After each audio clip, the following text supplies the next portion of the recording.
calm, focus, happiness. Welcome to Mindfulness Mode. And today I'm with an inventor. He's an author. He's originally from Belgium and now he lives in the US. And he's got a degree in mechanical engineering. He's done so much. He is concentrating on education at this point, but he's just finished writing a book called The Idea Space, The Science of Awakening Your Non-Self. And some people even call this gentleman the 20th century Einstein. So we're going to be talking about that. I'm here today with Clément Decrop. Clement, how are you? Are you in mindfulness mode today? I am absolutely living in mindfulness mode today, Bruce. Thank you for having me. It's an absolute pleasure to be here. Yeah, it's great to get a chance to talk to you, Clement. So, what does mindfulness mean to you? Great question. I love it. So for me, I take a lot of inspiration from Joseph Goldstein, who says mindfulness is noticing the arising of an idea space, the passing of an idea space, and then both the arising and passing of an idea space. So a lot of people sometimes make mindfulness more complicated than it has to be, but at the end of the day, it really is kind of like an on and off switch of just, are you being mindful of your breath or the sensations, or are you just lost in thought, which happens to everybody? Well, Clem, I want to dig right into your book called The Idea Space. What was the reason that you decided to write this book? What was your goal? Of course, yeah, a lot of different goals. So one day, like 5 years ago, the words idea space came into my mind, and they just kind of stuck with me because I was doing, so I'm a bit of a nerd. I like to read textbooks for fun in the morning. And so I was reading a lot of math textbooks at the time. And specifically, I was reading a book called Abstract Algebra by Dummett and Foote. And in there, they kind of talk about groups and how those come together. And I thought to myself, what if we applied the same principles of math onto thoughts, right? What if there was a space for thoughts, emotions, sensations, and perceptions?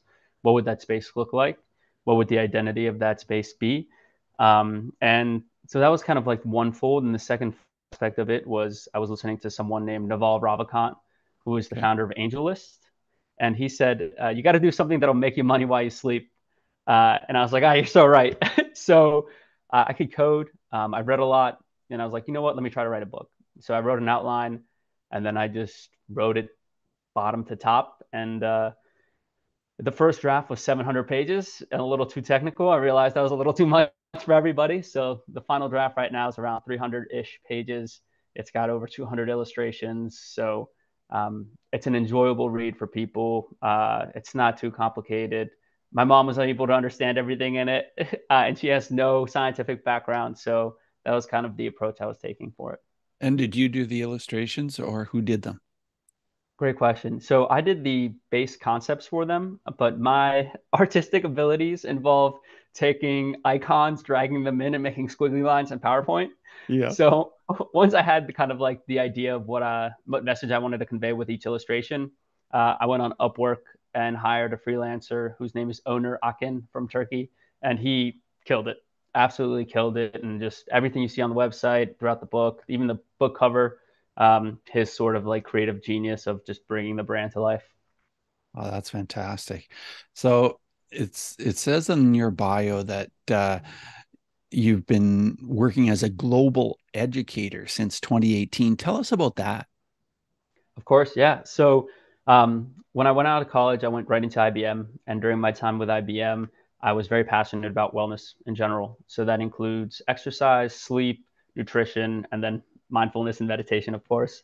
And so within IBM, I started leading a group of kind of wellness leadership events for thousands of participants across the globe. And thankfully, this was right during COVID. So a lot of people were receptive to this sort of events. And since everything is online nowadays, it was very easy to get people from across the globe to join. And so during our talks, we had a great team that was very well balanced and very well versed, and we just kind of each picked our different domains that we liked. I loved exercise, sleep, and meditation, so talked about those a lot, and then just got a great feedback from everybody. We did something called an NPS score, which is a Net Promoter Score at the end of every session. And it's basically goes from negative 100 to 100, where 100 is killing it. Negative 100 is you probably got to rethink something. And we constantly were getting 95s, 99s on average. So it was a great time, and it was just very nice to be able to spread the message of, because at the end of the day, it's very I think if you ask someone like, how do you be healthy? You'd be like, oh, well, you sleep well, you exercise, you meditate, and you try not to drink too much. And it's like, all right, ta-da, there's your winning recipe. But then like the hard part is getting that determination to continuously do that. And I think giving a scientific foundation for a lot of these things helps people understand why they're important, and then which makes it easier for them to want to take that on in their lives. Okay, so I was just going to say, if somebody came to you and they were having trouble sleeping, what would you tell them? And you kind of did tell us concisely what you would tell them. Can you expand on that? Yeah, of course. With sleep, I would first recommend reading Why We Sleep by Matthew Walker. He's a professor. I think he's at Berkeley now, but was at Harvard before. And it just is a beautiful book about kind of every reasons why we sleep, different reasons for sleeping, what happens when we sleep. And so, just to give a little high overview, the two main reasons why we sleep are because of something that we know called your circadian rhythm, right? And so, in order to see this, we kind of measure melatonin levels, and so throughout the day, you have low melatonin levels. And when nighttime comes, melatonin comes in and says, hey, it's time for sleep. And this is usually linked with the sun. So that's why it's super important to go out and get some sunlight in the beginning, because it kind of resets your circadian rhythm. And the second reason why we sleep is because of something called adenosine. And adenosine is a chemical that kind of builds up in your brain over time, and it kind of just makes you tired, puts you to sleep. And so you get something at the end of the day where you have high levels of melatonin and high levels of adenosine, and then the combination of the two makes you just want to pass out. And so it's just kind of it's a cycle of those two things. And the thing that's interesting about adenosine, it's a very close chemical structure to caffeine. It has a purine group as its foundation. And so when you take caffeine, it basically inhibits those adenosine receptors. So you're preventing the adenosine from building up, but once the caffeine fades, the adenosine is still there. So it just hits you kind of like a brick wall, which is why you get really tired sometimes after drinking too much caffeine. So that's kind of like understanding the science of like why we sleep. And then, of course, exercise helps put everything into balance, and eating well as well. So it's not a standalone item. Yeah, and earlier when you said don't drink too much, I assume you were referring to alcohol. Am I right? Of course, yeah. And I know Matthew Walker talks about this in the book too. He says alcohol is one of the worst things you can do with your sleep. It just like gets you out of your non-REM, out of your REM, and it just messes up your whole sleep cycles. But Isn't it one of every the now and worst then, things you can do to your body as well in general? yes, I think so. It's like, I mean, at the end of the day, it's kind of like a poison. Yeah. But at the same time, like, I think there's people who thrive in with like alcohol in like social situations to be able to kind of just like survive and live the life that they want to. So I never say like don't go like cut alcohol completely. If that's like something you very much enjoy, then just be moderate about it, right? Don't get belligerent in Yeah. any situation. Don't Yeah. do it too often, and just be mindful of the experience as a whole. And for me personally, I try to not do it too much, just because that's when I'm least mindful, I would say. But if I'm celebrating an event like a wedding or something else, then I will definitely kind of let loose a little bit and just kind of enjoy myself. Yeah, that's good. Well, let's talk about meditation and what your meditation practice looks like. Yeah, of course. So um, I think for me, meditation is best if you do it in a diverse way. So just really diversifying your toolkit, whether it's doing Stoicism, Zen, Buddhism, Transcendental Meditation, Headless Way. It's just or just more basic mindfulness techniques, such as just focusing on the breath. Like every night before bed, I just count my breaths to 20. So 20 in breaths, 20 out breaths. And I'm like, all right, that feels good. And so the key is finding something that sticks with you at the right moment in time. So when you're starting, I think basic beginner practices, body scans, you name it, that works great. But after a while, you kind of have more questions and you want to know more. So you explore different paths, such as Stoicism or kind of Zen, like I talked about. Right. So where did this name come from where people are referring to you as a 20th century Einstein? Yeah. So this is funny. So my manager actually, I was talking to him about this, and we were just kind of brainstorming marketing ideas because at the end of the day, it's really like to go from nothing to something, you gotta go super hard on marketing and just like try to get people to click or try people to get engaged, just so that they can listen to your message. And he was like, "What about like the new Einstein?" And I was like, "Oh, that's kind of catchy," but I was just at the same time, that's a lot to live up to, just because Einstein was such a great person. Walter Isaacson wrote a great book about him. And then my publicist, Sarah, was also like, well, what about the 21st century Einstein? I was like, if you guys think it works, great, let's do it. There is a bit of a pressure that I'm still trying to figure out that comes from dealing with that name. But hopefully over time, I get the opportunity to kind of slowly build into something new. Right. Well, that's interesting.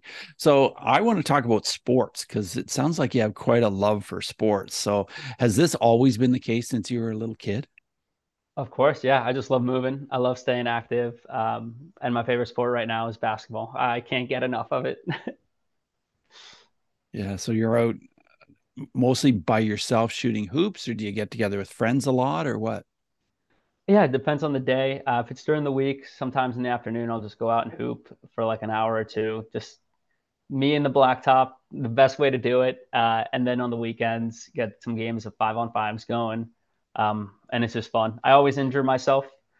My Oh, you mom was do? like, "You should stop." Yeah, so I've had some pretty horror stories. So, like I've just like twisted all my ankles, like jammed my fingers more times than I can count, and some other unfortunate ones I can tell you off the podcast. Uh, and then so yeah, but I still love it. It's like the game. It's just so much fun. It's like an art form. You get to be creative, and you don't have time to think. You just kind of go, move, and it's kind of like same way with soccer. So you just think all the time from the sounds of it, and you're always thinking of inventions. So what's this about 100 patents? Tell us about that. Yeah, of course. Great question. So, during my time with IBM, I got the opportunity to work with a lot of people who are on Wikipedia's most prolific inventors list. And they just kind of showed me the ropes for how to become a prolific inventor with focusing on quality inventions at the same time. And so during in a 1 year span, I submitted 130 patents to IBM. Around 50 of them are filed, and today 20 of them plus are issued. The patent cycle is around 2 years. So from like ideation to actual issuance. So it takes a very long time to build up, but over time, they all slowly come through. And it's just really cool to see your name on patents.google.com. You're like, oh, I did that. That is very It cool. warms Well, your heart. can you share with us a couple of interesting inventions you've come up with? Of course. Yeah. So the key to patents is it's a system and method for doing something. So you're thinking of a new way to solve a problem. And so my favorite invention I did was called 5G fractal network. So 5G is what you know around how you get data on your cell phones. And one of the big things with 5G is you get increased bandwidth from placing more microcells around a particular area. So with more cells, you just have more people that are able to do more things at this all at once. And so the idea for this was using different fractal patterns, um, and just like to place the nodes of the network at different spots, and then using some sort of recurrence algorithm to sort of as a sort of feedback loop that would tell you is like, okay, well, how's the network if we do this sort of distribution? How's the network if we do that sort of distribution? And just kind of playing around with what sort of fractal patterns work best. And that was kind of the idea. That's interesting. Is 5G dangerous to humans? So I'll put it like this. I don't think so. Everything is dangerous because it's like, oh, you have radiation going through you. But the key is like, how long is the wavelength, right? So for example, if you have a radio wave that's a couple meters in length, the chance it's gonna go through you and interact with an atom or something is like 0.0001%, right? So since 5G is, I think, I'm more on the upper end of wavelengths, I think you're in a good spot. But on the other end, if you have something like a gamma ray, which happens in like let's say a supernova that just like comes barreling to you from the cosmos and that hits you, that wavelength is super small. So the way that it'll probably interact in your like in your palm of your hand 10 to the 10th times. And just because it's so small, you can interact with nucleus at a high level. So I would say 5G, not so dangerous. If you go up to more cosmic rays, definitely dangerous, which is why it's nice to have an atmosphere. Well, it seems like we've come to a place in history where there's so much controversy about what's safe and what isn't safe, and especially going through the whole COVID thing, and there are all these theories. Um, it like I just think that people grab a hold of some of these ideas and go with them, and sometimes there's no scientific basis for them at all. Yeah, totally agreed. And there's a good quote by a Zen master who said, as soon as something is deemed important, it becomes a nest. And then people get attached to it. And of course, attachment is the cause of all of suffering, right? As soon as you attach to something, you're bound to suffer because whatever you attach to is bound to change over time. Just because it's uncountable, it's impermanent, it's always changing. And so I mean, in today's society, I think things get weird when you throw money into the mix, right? If there's an opportunity for people to make money on something, then they will try to, even if it's not 100% necessary, and they'll sell it as a safety thing. And of course, it's important to have safety first, but it's just a weird side effects of involving money into it, and there's just no way around it. Well, you said you would like to make money while you sleep, and so you wrote the book. What other ways are you going to use to make money while you sleep? Fantastic question. Yeah. So when I first started writing, someone told me that you can't make money writing a book. And I was like, rats. So I was like, there goes my plan right away. But I released two complimentary kind of card sets to the book, 100 mindful prompts and 100 daily meditations to kind of complement the book and bring a more practical way to bring mindfulness into your everyday life. Um, so that's kind of one aspect I'm pursuing right now. And then the other is doing different sort of book tours, speaking engagement, things of that nature. And I think at the end of the day, I would love to work with some of the world's smartest people on some of the world's hardest problems. So I'm a nerd, like I told you, and I've been reading a lot of books on nuclear reactors, rockets, computers, and semiconductors. And so I would love to kind of blend all of those together in the future, whether it's working on a kind of nuclear rocket or working at Helion, which is a fusion company, and just trying to just revolutionize the world in some way, whether it's getting humans on Mars, kind of like Elon is trying to do, or just completely revolutionizing the way we think about energy through nuclear. So I think that's kind of like the future goal, and the book is sort of like a springboard to help you never have to write a resume ever again. That's the goal. So like that, people's like, oh, what's Clement about? Read the book, read the website, and kind of one more there. And what do you think about Oppenheimer and what he did and his life path? Yeah, I actually just saw the movie last week and I loved it. I'm a huge sucker for Christopher Nolan. Yeah, Um, yeah. and so good. Just the first hour really brings you in the setting. And then as soon as they all get to Los Alamos, and it is just so well done. And so something I've been wanting to know for a long time is like, how does an atom bomb work, right? Like, how does it actually structurally work? And I think seeing that movie gave me the final pieces I need in order to fully understand it. And so now I feel like I can, with some certainty, say that I have a general understanding of like how to make an atom bomb, which is terrifying, Yeah. um, but like a cool, not cool tidbit of knowledge that I've always wanted to know how to do, and it's just cool to finally be able to say, oh, when you read enough things, explore the world in enough ways, and just open your mind to different things, the knowledge comes to you. And so I love the movie. Oppenheimer was cool, and definitely I understand there was a lot of deaths associated with everything that happened with it, and I'm not a huge advocate for war, but different times call for different measures, I would Yeah, for say. sure. Yeah, it was very moving, in that he felt he had no choice. Like he really needed to move forward on that, and he had the knowledge and the skills of how to do it. So, and then he struggled with it. Yeah, I liked the movie too a lot.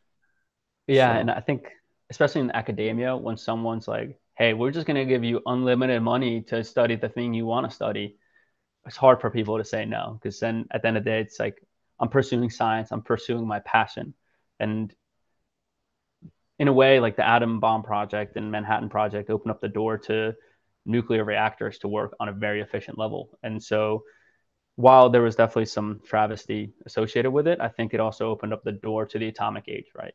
And that's kind of the age we're in right now, and slowly shifting to the AI age. Yeah, I was just going to bring up the topic of AI. Yeah, it seems like AI has come on very quickly, but has it really? Has it really happened quickly? No way. AI has been a thing that's been around for years. So I love the word AI because it makes me chuckle because you can get something as an AI model as simple as like a linear regression, which if you'll remember from your classes is y equals mx plus b, right? And so if you split your data into a training set and then a testing set, you have an AI model. A very simple one, albeit. But I mean, computers for years on end have used prediction as a sort of improving performance, whether it's in throwing them into caches, which are just more readily available memory systems, or just predicting what you want to do next. David Patterson, who wrote a lot of great books on this, and I think is at Berkeley right now, has just says that prediction is one of the main themes that has um, driven computers throughout time. And the AI model like ChatGPT is just a prediction. It's just trying to predict what the next character will be in the sentence, and it's just happened to be trained to be really good at answering every single question you can think of. Yeah, it's pretty amazing, isn't it? And so what Have do you you think played about around with it? when people are writing, like writing articles, writing books, whatever, we can get all sorts of ideas from AI. Doesn't necessarily mean you're just grabbing the text and pasting it in. But do you think that we need to be constantly saying, hey, just a second, this idea came from AI? Do we need to be acknowledging that when we write our books and our articles? Of course, I think so. Just because it's like a works cited, because when you look at the AI, it's trained on a lot of data, and the data it's trained on for ChatGPT specifically is like Wikipedia, Google Books, and a couple other sources. So um, when you do so, for me, I thought it was really helpful for editing my book. Just like if I had a question on something, I would post it in. Like my editor gave me feedback. I'm like, this is my passage. This is what my editor said. What do you think? And he's like, wow, that's a great point by your editor. Here's how I would rectify this. And you're like, wow, you're so smart, ChatGPT. Thank you. Um, but yeah, I totally agree. I think it should be definitely works cited, and it depends what model you use, right? Facebook has Llama. There's Claude, which is an open source model, which is fantastic as well. And then ChatGPT obviously is the gold standard. But it'll be interesting to see in the coming years what happens with it, just because. So ChatGPT, for instance, has a lot of reins on it, on what it's allowed to say and what it's not allowed to say. Um, so over time, it'll just be interesting to see the different applications, whether it's for finance, whether it's for meditation, right? I wrote a patent for AI assisted meditator. So you type kind of in the mood that you're in, and then it just writes a meditation for you and then speaks it to you. So um, it's a beautiful thing. And it's like the next iPhone, right? Like with it's for all the good that comes with it, there's bad that comes with it. But at this point, the humans have just picked it up. And so we're kind of just forced to use it at this point. Right. And so that AI for meditation that you wrote, is that available now? So I have a script that works that's very like basic for like a 10 to like 1 minute long meditation. In order to really like get it to that next level, I really want to find someone who has the meditation voice and just train the data on their voice. That way, the person speaking is someone that's soothing and really Right. nice. And then the beautiful thing is there's another great tool out there called HeyGen AI that can Okay. convert your speech to any language. And I think that's a great, speaking with a lot of people in the mindfulness industry, one of the problems right now is just expanding to different markets, right? And the problem is that you don't speak the language, so it's hard to get someone to want to listen to something when it's not in your language. And Right. so I think you can get a workflow where you use ChatGPT, you use either Google Cloud or 11 Labs to get the speech to text to speech, and then you use HeyGen to get the language that you want, and you have a really, really powerful pipeline, and you can do some crazy things with it. Wow, that is really fascinating. Yeah, AI, it's just Like there are so many aspects of it that are very, very cool. I want to ask you about bullying because I've worked in that field for some time. Do you have any stories about bullying where mindfulness would have made a difference? I think there's one for me. And so when I was a senior in high school, I saw someone just pick up a freshman and throw him on the ground. And it was just like a heartbreaking thing to see. And I always look back on that moment and wish I had said something, and I just like didn't. And like it still irks me to this day, like very much so. And I think I had if I had developed a deeper meditation practice or mindfulness practice, I think in that moment I would have been able to just like do something, right? Hmm. Instead of just being a bystander. And so I think that's why it's super important to teach meditation at a young age to different people, just because one of the keys to meditation is kind of ego detachment, right? And I think a lot of bullying comes in from kids thinking that they have an I, and it's like a very human concept, right? Like it's like a dog. When you get a dog, the dog doesn't know it has a name, right? But then over time, it slowly learns its name, and that's kind of like the same thing with humans, right? You're a baby, you're like, bah, here's the world. um, and so you kind of like slowly over time develop your name, and then you get this idea of the illusion of self, uh, which is this concept of like, where do you start and where do you end, right? And so to steal from Douglas Harding's Headless Way experiments, like if I looked at you from this distance, I'd be like, hey, that's Bruce. I know him. And then if I looked at closer, then I would see some cells. If I looked even closer, I would see molecules.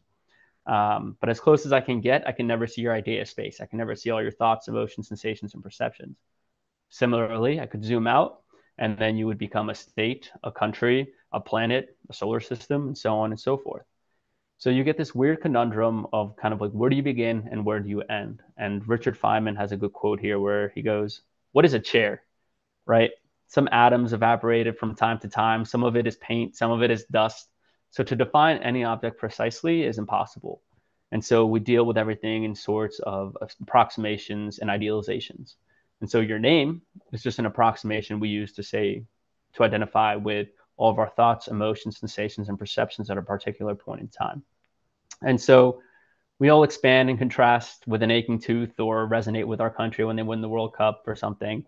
And so I think with bullying, it's important to teach these children this because this ego detachment will help prevent unnecessary words from being said that can be hurtful just because kids will just say the darndest things just because it's the first things that come to mind. And that's what being a kid is. And so I think teaching meditation and mindfulness, especially from a scientific standpoint, so that they can understand it, um, will help just limit the hurt that kids can cause on one another. Yeah, very insightful. Yes. I want to talk about first, I want to mention your website, the ideaspace.io. So Mindful Tribe, check that out, the ideaspace.io. And of course, the book is called The Idea Space, The Science of Awakening Your Non-Self. And the hard copy is coming out in October 10th. But I'm really excited, Mindful Tribe, for you to get a chance to read this book. But I wanted to ask you, Clem, about social interactions for you. What's it like for a person like you that has so much ability in so many different areas and so much intelligence? What's it like for you to get out there and interact with other people who probably don't feel that they have so much intellect? Is that challenging? Uh, First of all, you're far too kind. um, uh, Second of all, I like that's funny. I always think like I'm a silly person. I'm a goofball. I'm very aloof at times. So like I think like I just study things that make me happy, and in order to be smart, I think it's more so associated with how happy you are. I know so many people that just are incredible business leaders or super smart, but are like intelligent in like the traditional way, but aren't happy. And it's like, are you smart if you're not happy? So I mean, I like there's also this concept in Zen of a Buddha, and a Buddha is an awakened individual, but the whole thing is that you awaken into sights, sounds, sensations, and perceptions, what's already around you. And so Alan Watts has a good quote where he said, "A Buddha is a man of no rank. He is not above like an angel, nor below like a demon." And so for me, in my mind, like I'm just a normal dude. I'm just a guy. I like sports. I like to drink a little bit every now and then. I love to have a conversation with my friends. And so I don't think it is a challenge for me just because I see myself as just a normal person. And so when I talk to people, I just see them as normal people, and I just want to get to know them for who they are. And I think there's still much to learn from everybody. So um, while I have my nerdy hobbies, I definitely don't let them get in the way of social interactions. Yeah, well, you definitely come across as being very easygoing, very easy to talk to, very relaxed, and so that's really cool. So after I read all the information about you, I thought, wow, I'm going to be talking to this genius, which I'm sure you are, but you're also very, very easy to talk to and approachable. Yeah, again, you're far too kind. Yeah, I just like talking to people. It's fun. Yeah. Especially after COVID where everybody was just like hibernating. I'm excited to kind of just get back out there and go on this book tour from like October to February and just get to meet different people, talk about the book, talk about life, and just live life. So will you be traveling across the country to do that? Yeah, so we have, oh man, like 30 cities in 4 months, give or take. So I live up in middle of Pennsylvania in Right. Allentown, an hour north of Philly. So they're Yeah. going to go to Philly, New York, Boston, all of those, move across the top all the way to Seattle, down, and then back across. And that's going to be part one. And then part two is going to be flying out to Phoenix and then just hitting the southern states and coming back up after Christmas time. And what about Toronto, Montreal, Vancouver, and Halifax? That's the next one. So I'm getting my passport renewed as we speak. So I'm unable to travel internationally Uh, right now. But as soon as I can get that, and if the tour is a success, which I'm hoping it is, then I would love to do an international tour in Canada, Mexico, and then Europe as well, and then Asia eventually down the line. Very cool. Will you be doing this by yourself or do you have a team going with you? What's happening? Yeah, that's a great question. So many people have helped me throughout my whole entire kind of endeavor, whether they've just listened to me go on a rant about something random. But my parents have been supportive from day one. My manager, Matt, he's helping me with a lot of random things. Owner, I was telling you about, he's an illustrator. He made this like a legit brand. Sarah, my publicist, has been great. And Taya, who drew the first bubbles, and her handwriting is the font that we use for the idea space. I call it Taya Magic after her. Um, and yeah, there's just like so many people that have just done a little bit just throughout the way. And so, while it may seem like an individual effort, it certainly isn't. And like for the last one, like the physicist I was telling you about at Villanova, I think before we started recording, was he he listened to me blabber about nonsense for 5 to 10 hours straight. And so I'm thankful just for his time and willingness to listen to me speak about things that he's obviously very well versed in, and not just being like, "Hey, man, you got to stop talking." So a lot of great people. Well, what I've noticed during the interview is that you're really good at stopping talking. Like you say something and then you stop. And that's not true for everybody that I interview. Some people just don't stop and I have to be the one to stop them. So I'm impressed with that. Yeah, and I feel like people come here to listen to you. So I mean, you've built a great following over the years. So it's great to just be able to be a part of it. And I got to ask you, where did you come up with the original mindfulness mode sort of thing? I love it. Every time I hear it, I'm like, yes, that's great. Well, I wanted something that would be catchy. I'd studied SEO.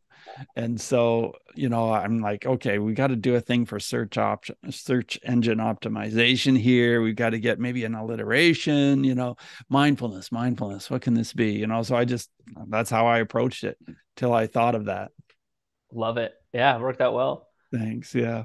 And then, yeah, it worked out well right away because on Apple, I was all of a sudden getting like really a lot of hits on there. A lot of people were listening. And back in 2015, mindfulness wasn't being talked about as much.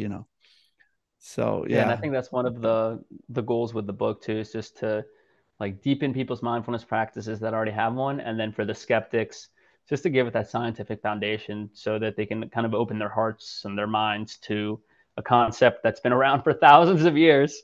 Yeah. But just because it lives in a space that is hidden to everybody else, like I can't see what's happening in your mind, you can't see what's happening in mind, doesn't mean it's less of a science than the science of objects like physics, biology, and chemistry.